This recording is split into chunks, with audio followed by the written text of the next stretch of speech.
کہ نبی کی یہ حدیث پڑھ کر سنائی، یوشک ان یأتی علی الناس زمان لا یبقى من الاسلام الا اسمہ،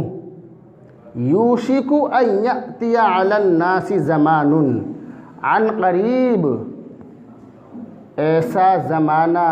لوگوں پر ایسا زمانہ آنے والا ہے، لا یبقى من الاسلام الا اسمہ،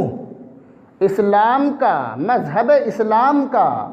صرف نام باقی رہ جائے گا۔ آج کے زمانے میں امریکہ کے ملکوں میں اگر کوئی قوم پریشان ہے تو اس کا نام مسلمان ہے،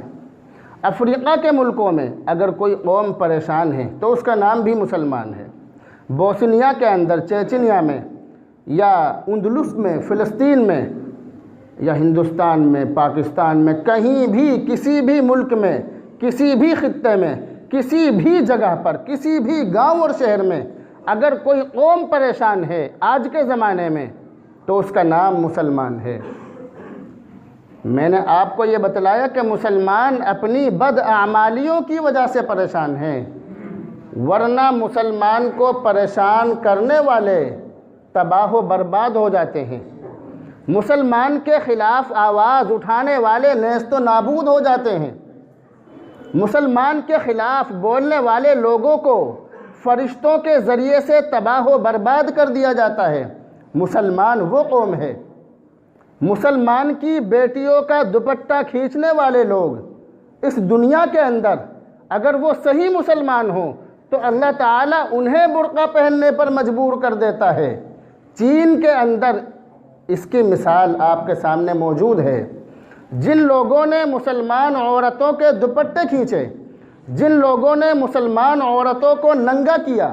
جن لوگوں نے مسلمان عورتوں کے برقع پہننے پر پابندی لگائی، آج اللہ نے انہیں ایسی بیماری میں مبتلا کر دیا ہے کہ وہ نہ چاہ کر بھی نقاب پہننے پر مجبور ہیں۔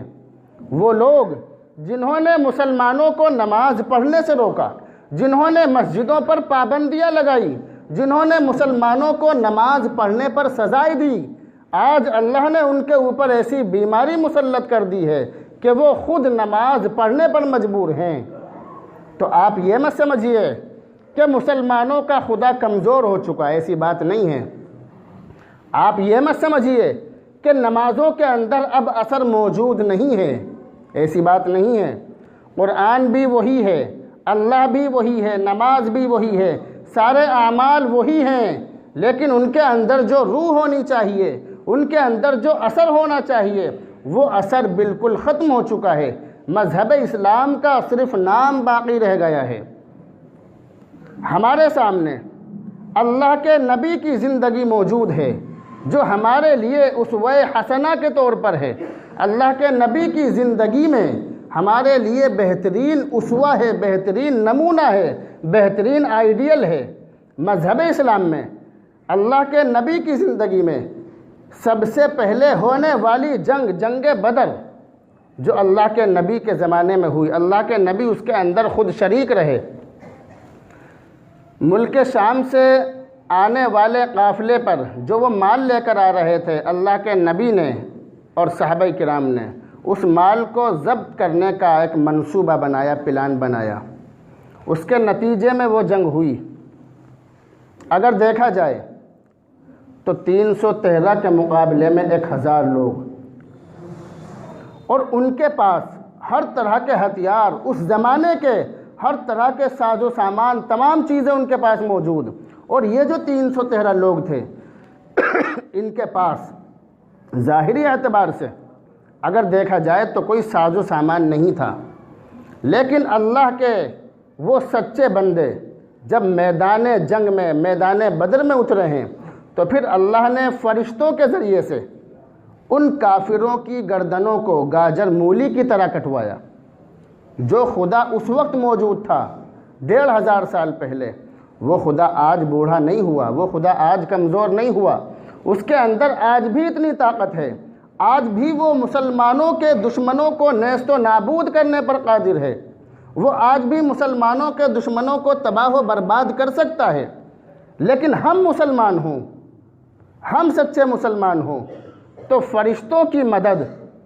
آج بھی ہمارے اوپر آ سکتی ہے،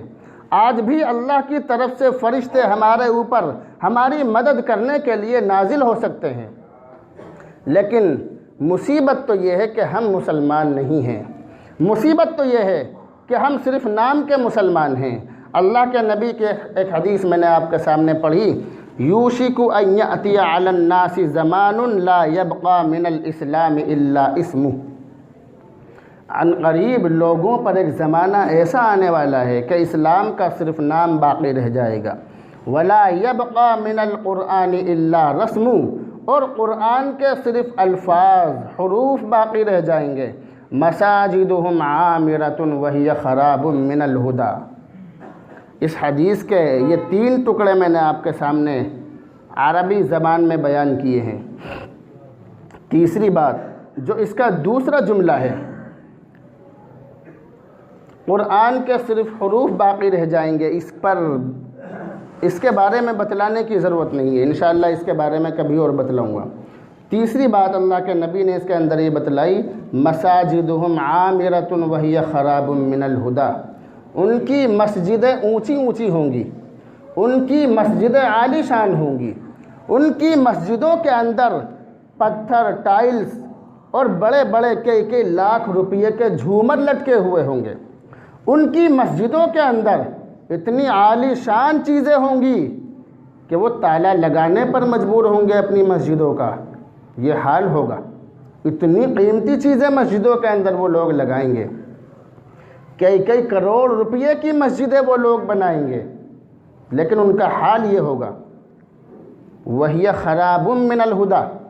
وہ مسجدیں ہدایت سے خالی ہوں گی، ان مسجدوں کے اندر نمازی نہیں ہوں گے، ان مسجدوں کے اندر نماز پڑھنے والے لوگ موجود نہیں ہوں گے،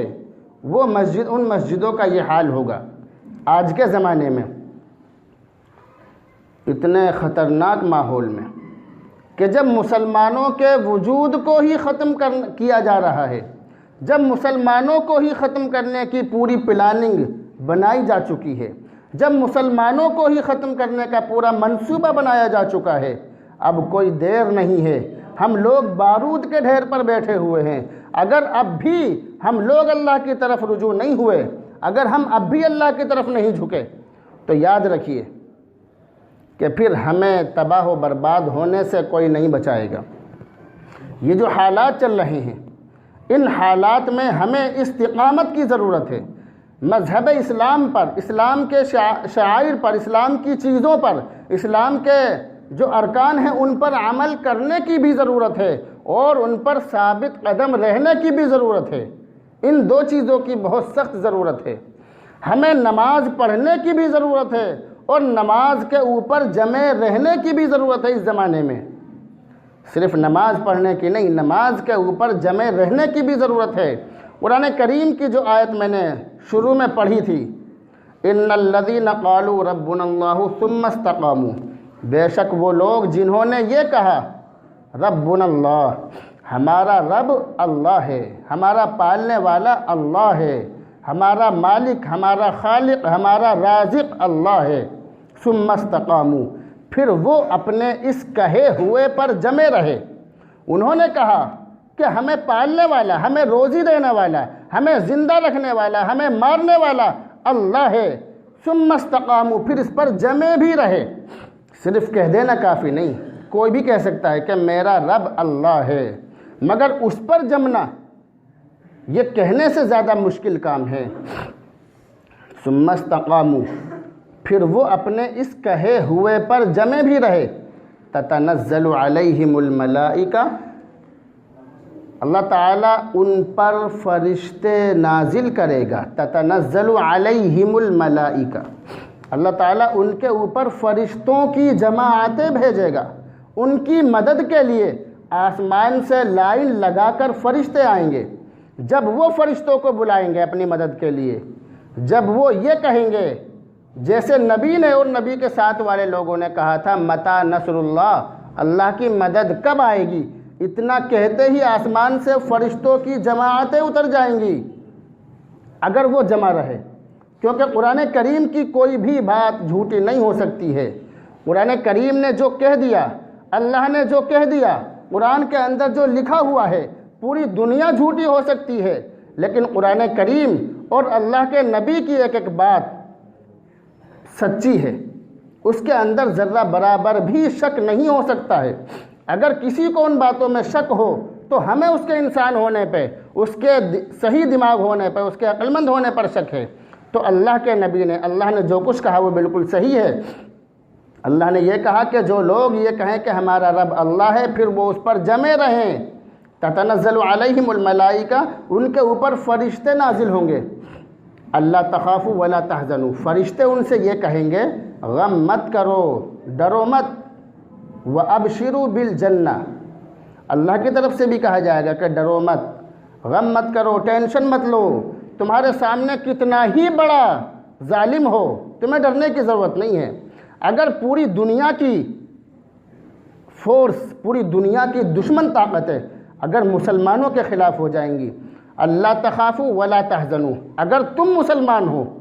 اگر سچ میں مسلمان ہو، نام کے مسلمان نہیں، اگر سچ میں مسلمان ہو تو ڈرنے کی ضرورت نہیں، غم کرنے کی ضرورت نہیں، ٹینشن لینے کی ضرورت نہیں۔ وَأَبْشِرُوا بِالْجَنَّةِ الَّتِي كُنْتُمْ تُوعَدُونَ، اور خوشخبری سنو اس جنت کی جس کا تم سے وعدہ کیا گیا۔ اگر زندہ رہے تو کامیاب، اور اگر مر گئے تو پھر جنت ہمارا ٹھکانہ ہوگا انشاءاللہ۔ اللہ